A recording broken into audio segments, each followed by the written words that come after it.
half back stitch and its applications. At the end of this class, you will be able to sew a half back stitch, determine the applications of the half back stitch, how to do a half back stitch.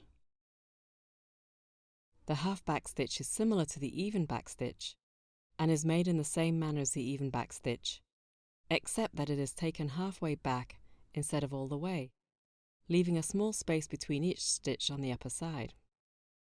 So rather than the finishing stitches meeting each other as in even back stitch, in the half back stitch there is a gap between them equal to the length of the stitch. Let's see how the half back stitch is done. Step 1. You will begin first by inserting the needle through the underside of the fabric, leaving space for one stitch.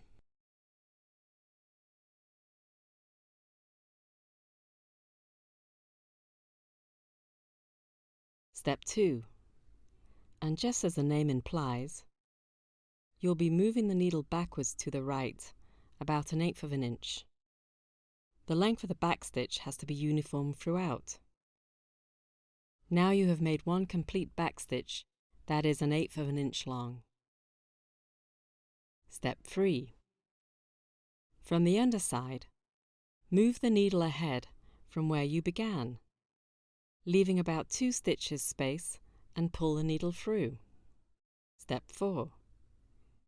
Now once again, continue the stitch by inserting the needle in the backward direction, about 1/8 of an inch. The length of only one stitch, that is, you go only halfway, and then travel forward with your needle on the underside, leaving a space of about 2 stitches. Step 5. Continue in the similar manner till you reach the end of the line.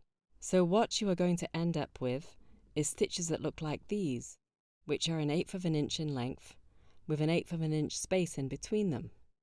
As you have seen, the half back stitch is the same motion as the even back stitch, just that the spacing is a little different.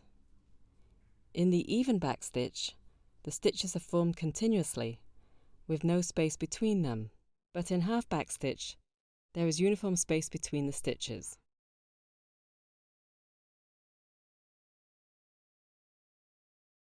Essentially, with the half back stitch, you are creating small stitches on the front side and long overlapping stitches on the underside.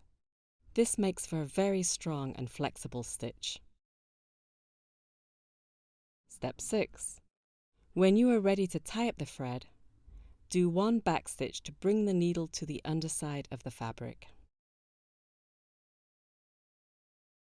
Step 7. Then take a very small stitch and place the needle through the loop to make a knot.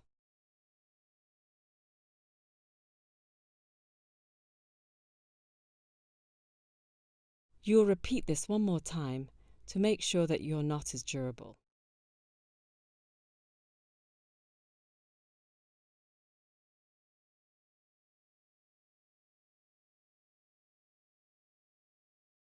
Then clip the thread close to the knot, leaving 1/8 of an inch thread.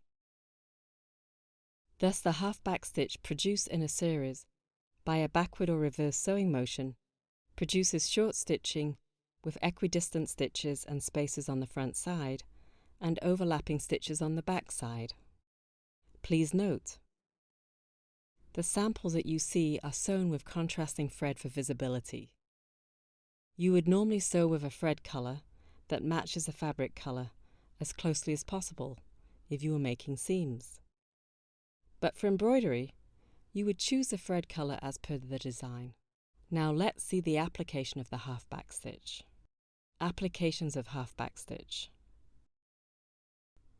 The half back stitch is a simple and very useful stitch, especially useful for making seams. For example, making sleeves, shoulders, or even side seams.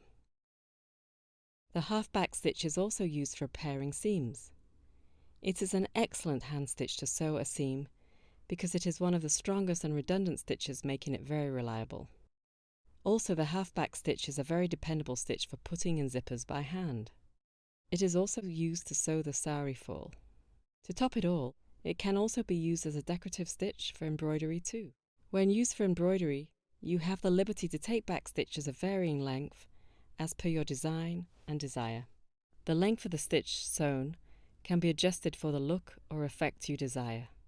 As with all hand stitching, the smaller the stitches you make, the stronger your seams will be. For example, as said earlier, a hand-picked zipper is also sewn with a back stitch, but the length of the stitch is so tiny that it is barely visible. The back stitch is used for such applications because it is sturdier than the running stitch. With that, we come to the end of this class. Before we leave, let's recall what you have learnt in this class. How to sew a back stitch. The half back stitch is the same motion as the even back stitch, just that the spacing is a little different. In the even back stitch, the stitches are formed continuously, with no space between them, but in the half back stitch, there is uniform space between the stitches. The applications of the half back stitch are used for the following: making seams, repairing seams, putting zippers by hand, embroidery. Before I take your leave, a note to remember. As with any skill, the more you practice, the more the skill becomes your second nature. Take our next class to learn about the hemming stitch.